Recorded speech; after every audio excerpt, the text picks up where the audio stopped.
Today I thought I'd tackle my top 10 favorite 70s horror films, which was a little bit easier to do. I do have some films here that I'm going to mention that didn't quite make my top 10. Because the films in my top 10 are just, they're just all-out classics, and they're films that I just love so much. But I'm going to mention these. Hills Have Eyes, the original, didn't make my list. Even though I prefer the remake, the original is still, it's still pretty good. Black Christmas, of course, a lot of people would probably have that in their top 10. There just wasn't room for mine. That would probably be like number 11 for me, Black Christmas. The original Piranha, no one ever talks about. Suspiria. You have Salem's Lot. You have Legend of Hell House. You have even Young Frankenstein. There's so many underrated 70s horror films out there that probably no one even knows about or even talks about. So, yeah, there's a lot. But my top 10 for me is satisfying and just some of my favorites. So let's get started with my top 10 favorite 70s horror films. Starting with number 10 here, Brian De Palma film starring Sissy Spacek and John Travolta. And what's funny, this is not even the first Sissy Spacek film that I've seen. Carrie. The first Sissy Spacek film I ever saw was Coal Miner's Daughter with Tommy Lee Jones and Sissy Spacek, which is the story of Loretta Lynn. My parents showed me that when I was younger, and I actually liked that film, but I didn't see this until way after that. So I was familiar with Sissy Spacek, and when I saw her in this, I'm like, wow. I'm like, she is very different, and I feel sorry, for her character. And even the psycho mother, played by Piper Laurie. Oh my God. She's crazy. She talks about religion and like they're all going to laugh at you, and she gets bullied at school. She has her period. The third act, when, she just gets the pig blood dumped on her, and then she just goes into this trance like this and starts killing people. Crazy. I mean, it's one of the most memorable moments in horror history, okay? Yeah, it's unforgettable, really. I mean, I saw this, yeah, I was still young when I saw this, but, this wasn't the very first Sissy Spacek film I ever saw, so. But really, really good. Carrie. That comes in at number 10 for me. Coming in at number 9 is a Wes Craven film. Also, Sean Cunningham from did Friday the 13th, produced it. And this is I want to say this is a disturbing film. It's weird. The characters are weird, but it has a charm to it that it's kind of a work of art in a way. And it is The Last House on the Left. The music choices for this film were not the greatest. When Krug and his gang were doing their thing out in the woods, and they played this like really artsy fartsy kind of music, I can't really explain it, but the music just didn't add up, or it didn't line up with the situations. But it is disturbing seeing these girls go through what they had to go through. Like, they had to get naked, and they had to, they got raped and killed and shot, and the parents let these guys in their house, and then it's crazy, some of the stuff they do. When I first saw this, even the remake does a good job with it too. But the visual style of this movie is just really, really good. So, Last House on the Left, very disturbing film. That comes in at number 9. Coming in at number 8, definitely a classic, Richard Donner film. Gregory Peck, Lee Remick. You also got David Warner and Billy Whitelaw. Music by Jerry Goldsmith, one of my favorite composers, and it is The Omen. They also remade this film, and the remake did not do Damien Thorne justice. Okay, Damien Thorne was way better in this movie, or they portrayed him way better. This kid, this evil kid. What can I say about this that hasn't already been said? The Omen. The only thing, I haven't seen the sequels as much. I might have to revisit the sequels, but the original is definitely the best, in my opinion, from what I know. But yeah, The Omen. That comes in at number 8. Coming in at number 7 is a film that I've talked about a lot. But it's very unique, very original. It's got a lot of weird things, but they do a good job with it. But you got Angus Grimm, Bill Thornbury, Michael Baldwin, Reggie Bannister, Kathy Lester, Phantasm. Boy, you know, the tall man walking around in the mausoleum, throwing these metal balls everywhere, lifting up coffins, throwing them in a hearse all by himself. Doesn't even need any help. He just picks up the coffin and shoves it in the back. You got this room with a bunch of barrels and stuff, and you got 2 posts. You go through the posts, and it leads you to another world where there's these dwarves, these cloaked figures. Weird, but awesome. The tall man, Angus Grimm, you know, rest in peace. God, he was so good. So good, man. He was scary. He had a presence to him. That's number 7. Number 6 is... This movie is supposed to be the scariest movie ever made, or scariest movie of all time.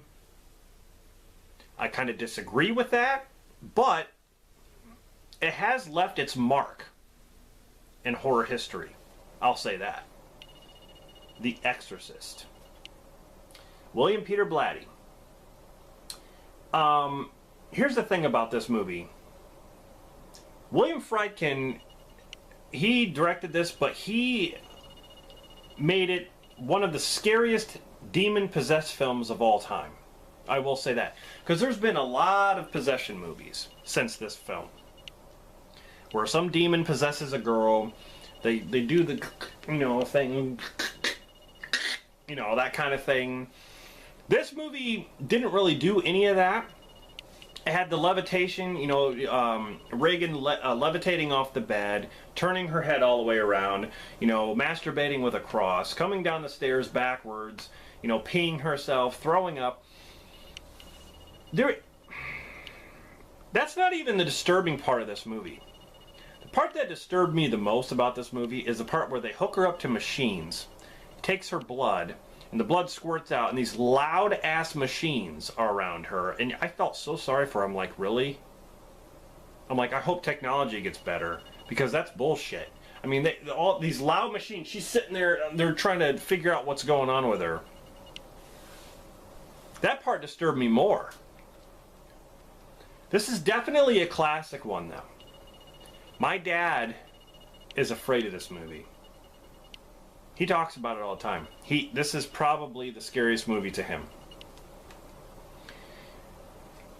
If I had to say, it is one of the creepiest. I'd say it's one of the creepiest. For me, it's definitely not the creepiest. But it's definitely up there. So, but it is one of my favorites. That's number 6, okay? Number 5. You have a Ridley Scott film, which also Jerry Goldsmith did the music for this. Dan O'Bannon did the story, and Dan O'Bannon, of course, directed The Return of the Living Dead, one of my favorite one of my favorite zombie films with Star Wars in it. One of my favorite zombie films of all time. But you have Sigourney Weaver, Tom Skerritt, Harry Dean Stanton, John Hurt. Boy, I feel bad for John Hurt in this film. Alien. Now, when it comes to Alien franchise, this is my favorite. This is a horror film, a sci-fi horror film. Aliens is much different. Aliens is more action-oriented. And Aliens had a bunch of aliens in it. This has one alien. And the scene that I will always remember, the scene that bothered me is when John Hurt, they're at the table and John Hurt, you know, the alien busts out of his chest. I mean, it's such a, like, the scene just takes forever, and like, it's very detailed when it comes out of his chest and it's sitting there moving around and like, yeah, I'll never forget that. It's crazy. This movie's very different from the other ones, but it's my favorite. So, I had to mention Alien. Alright, number 4. What can I say about this movie that hasn't already been said? John Carpenter. You got Donald Pleasance, Jamie Lee Curtis, PJ Soles, Nancy Loomis. Halloween. This would probably be much higher on people's lists, but the ones that I'm going to mention, you know, this just, I mean, at least this made it to number 4. But Halloween, classic slasher film. You know, Michael Myers, The Shape, stalking the babysitters and killing them one by one with the white mask. I mean, it's just classic. Halloween. Number 3. This movie made me scared to go into the ocean. Ever since I was little, I saw this. I saw an ocean. I'm like, nope, never in my life am I going in there. Directed by Steven Spielberg, based on a novel by Peter Benchley. Jaws. Lorraine Gary, Richard Dreyfuss, Robert Shaw, Roy Scheider.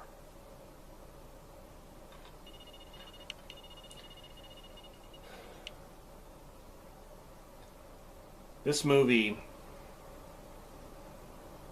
made me afraid of sharks to where if I even see a real shark, even if it's small, I get scared.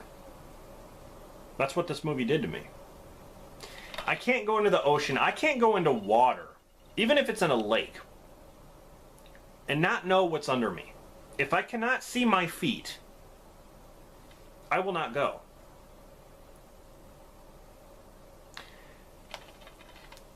If I can't see what's swimming underneath me, I will not go. Because it might be this. But that's what this movie does to, I mean, the beginning. When the girl goes out, I mean, she was stupid anyway. She goes out in the dark, goes swimming. The guy's drunk, he's on the beach, he's like, you know, he's trying to... She goes out there and she gets, of course, she gets dragged under by a shark. And the cool thing is you don't get to see the shark in the beginning, but you know it's there. And because she can't see nothing, it's dark. But it's like pulling her, dragging her around. You know, the scene where the boy's on the raft, this little boy, and he gets taken down. And then, of course, the ending with Quint, when he gets bitten. He goes in the shark's mouth and it bites down on him. He's like, ah! So many... God, this movie... The creepy story that Quint tells. I almost wanted to smack him. If I was on that boat, I'd be like, shut up! We're out in the middle of the ocean and it's dark. Like, there's a shark out there. Stop saying stuff about a shark that killed all these men. He'd been bitten half below the waist.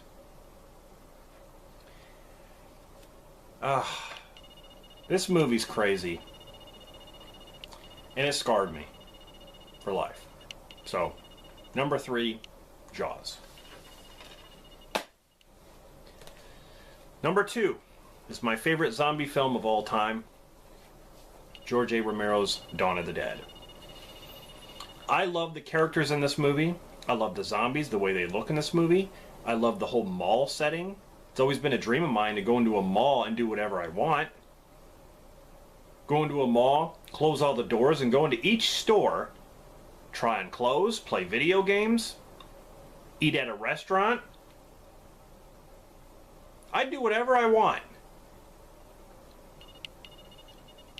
But during a zombie apocalypse, they go into this mall and try to survive. Like I said, they lock off all the doors. They have a plan.